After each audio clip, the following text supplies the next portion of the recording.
आपने अक्सर height increase करने वाले एक्सरसाइजेस के बारे में सुना होगा, वर्कआउट्स के बारे में सुना होगा, योगा के बारे में सुना होगा, डाइट और सप्लीमेंट्स के बारे में सुना होगा, फूड्स के बारे में सुना होगा और यहाँ तक कि घरेलू नुस्खे, टोने टोटके वगैरह के बारे में भी सुना होगा। लेकिन क्या कभी आपने हाइट इंक्रीज करने वाली सर्जरी के बारे में सुना है? ऑपरेशन के, थेरेपी के बारे में सुना है? हो सकता है ना सुना हो। तो आज इस वीडियो में मैं आपके साथ हाइट इंक्रीज करने वाली सर्जरी के बारे में डिस्कस करने वाला हूँ। इस सर्जरी को लिम्ब लेंथनिंग प्रोसीजर के नाम से जाना जाता है। ये सर्जरी कैसे की जाती है, क्या क्या प्रिकॉशंस हैं, सर्जरी के बाद क्या करना चाहिए, क्या नहीं करना चाहिए, सब कुछ आज इस वीडियो में हम कवर करने वाले हैं। तो इस पूरे प्रोसेस को आप मेरी वर्चुअल असिस्टेंट स्नेहा की आवाज़ में सुनेंगे। लिम्ब लेंथनिंग सर्जिकल ट्रीटमेंट है जो हाइट के प्रोपोर्शन को सही करता है, रोगी की चाल को बैलेंस्ड करता है और एस्थेटिक कंसर्न्स को सॉल्व करता है। लिम्ब लेंथनिंग की प्रोसेस में टाइम, पेशेंस और एक्यूरेसी की आवश्यकता होती है। रिकॉन्स्ट्रक्टिव सर्जन अफेक्टेड लेग में छोटे चीरे के माध्यम से फीमर और या टिबिया पर सर्जिकल ऑस्टियोटोमी ब्रेक करता है। एक मैग्नेटिक लेंथनिंग रॉड और पिन को बोन में डाला जाता है जो लेग को समय के साथ हाइट को कंट्रोल करना अलाउ करता है। एक एक्सटर्नल मैग्नेट होता है जिसे लेंथनिंग डिवाइस पर लगाया जाता है जो उपकरण में एक गियर को मैकेनाइज करता है और टेलीस्कोपिंग रॉड को घुमाता है। मैग्नेट अंग की लंबाई बढ़ाने के लिए रॉड में लगे गियर को घुमाता है। इस एडवांस टेक्नोलॉजी का यूज करके पेन सर्जन्स बाहरी निर्धारण के उपयोग को लिमिट और या एलिमिनेट कर सकते हैं, जो हिस्टोरिकली यूज किया जाने वाला टूल रहा है। डॉक्टर्स रेकमेंड करते हैं कि आप हेल्थी डाइट और हेल्थी वेट BMI 30 से कम बनाए रखें। पैर को मजबूत करने के लिए कोई स्पेसिफिक एक्सरसाइज नहीं है जिसे आपको सर्जरी से पहले फिजिकल थेरेपी के साथ करने की आवश्यकता हो। डॉक्टर्स ऐसे किसी व्यक्ति की सर्जरी नहीं करेंगे जो चेन स्मोकर है या निकोटीन प्रोडक्ट्स का यूज कर रहा है, क्योंकि निकोटीन वुंड्स और बोन्स के हीलिंग को सीरियसली अफेक्ट करता है। यदि आप अपने लिम्स को लेंथन करने के प्रोसेस के दौरान निकोटीन प्रोडक्ट्स का यूज करते हैं तो इससे हीलिंग में डिले हो सकती है और नेगेटिव कॉन्सिक्वेंसेस हो सकते हैं।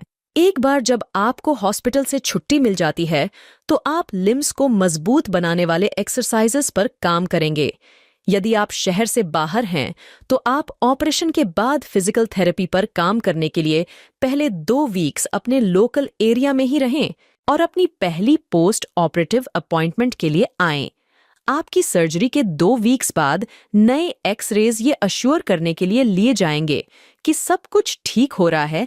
आपके स्टेपल हटा दिए जाएंगे और आपको बाहरी हैंड हेल्ड का उपयोग करना शुरू करना होगा।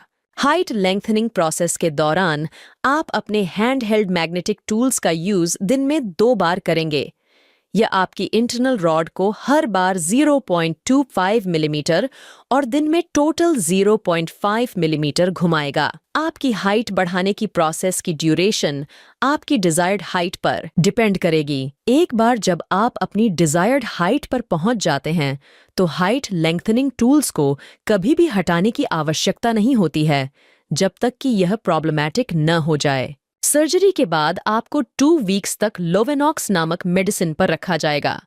यह एक छोटा इंजेक्शन है जिसे आपको हर दिन पेट में लगाने के लिए ट्रेन किया जाएगा। 2 वीक्स के बाद आप यह मेडिसिन लेना बंद कर देंगे और ब्लड क्लॉट्स की प्रिवेंशन के लिए डेली ओरली एस्पिरिन लेंगे। आप लॉन्ग प्रोसेस के दौरान गेट ट्रेनिंग और लिम्स को स्ट्रॉन्ग बनाने के लिए फिजिकल थेरेपी के साथ काम करना जारी रखेंगे। लॉन्ग प्रोसेस के दौरान रनिंग या हाई इम्पैक्ट एक्टिविटीज रिकमेंडेड नहीं हैं। हालांकि आपको स्टेशनरी बाइक और वॉकिंग जैसी लेस इम्पैक्टिंग एक्टिविटीज को करना बेटर ऑप्शन है। तो लिम्ब लेंथनिंग सर्जरी जो है उसका इंडिया में कॉस्ट 1,30,000 रुपए से लेकर 8 लाख रुपए तक का है और अगर यूएस में देखा जाए तो इसका कॉस्ट तकरीबन $1,550 से लेकर $9,500 तक है। लिम्ब लेंथनिंग सर्जरी करवाने के लिए दुनिया में सबसे बेस्ट कंट्रीज में से एक है तुर्की, जो नंबर 1 पर आती है। तुर्की की राजधानी इस्तांबुल में हर साल लगभग 10,000 लोग लिम्ब लेंथनिंग प्रोसीजर या कहें सर्जरी के माध्यम से अपनी हाइट इंक्रीज़ करवा लेते हैं। इस सर्जरी के माध्यम से आप अपनी हाइट कम से कम 2 इंच और ज़्यादा से ज़्यादा 3 इंच तक सेफली इंक्रीज़ करवा सकते हैं। बाकी इसके ऊपर करवाने में थोड़े से कॉम्प्लिकेशंस का खतरा रहता है। इसके बारे में और अधिक जानकारी आप गूगल पर प्राप्त कर सकते हैं। अगर इस सर्जरी के कॉम्प्लिकेशंस और साइड इफ़ेक्ट की बात करें तो अन्य सर्जरीज़ के साइड इफ़ेक्ट जैसे होते हैं, कॉम्प्लिकेशंस जैसे होते हैं, उनके जैसे ही इसके भी हैं। इसमें कोई बड़ी बात नहीं है। लेकिन जो लोग बहुत ही छोटी हाइट के होते हैं और उनको ये कमी पूरी ज़िंदगी भर परेशान करती है, जगह जगह जग हसाई करवाती है, तो उस कमी के सामने मुझे ये कॉम्प्लिकेशंस पर्सनली ज़्यादा बड़े नहीं लगते। अगर आप भी छोटी हाइट के हैं और उससे परेशान हैं और इस तरह की सर्जरी करवाना चाहते हैं और आपके पास इतना बजट है कि आप करवा सकें, तो कौन से मेडिकल सेंटर ऐसे हैं जो काफ़ी फेमस हैं, बेस्ट हैं, उनको आप गूगल कर सकते हैं और इस सर्जरी के बारे में सोच सकते हैं। लेकिन सबसे पहले मैं रिकमेंड करूंगा कि आप अपनी हाइट बढ़ाने के लिए योगा, एक्सरसाइजेस और डाइट पर ध्यान दीजिए। अगर उन सब से कुछ रिजल्ट नहीं होता आपका, तो फिर उसके बाद आप इस ऑप्शन को चूज़ करने के बारे में सोच सकते हैं। तो अब तक के लिए इतना ही। ऐसे और भी इंफॉर्मेशनल, हेल्थ फिटनेस से जुड़े हुए इंटरेस्टिंग वीडियोस को देखने के लिए मेरे चैनल को सब्सक्राइब कीजिए। बेल आइकन को ज़रूर प्रेस कर दीजिए, क्योंकि मैं जब भी कोई वीडियो डालूंगा आपको नोटिफिकेशन पहुंच जाएगा। Thanks for watching. Bye bye, take care.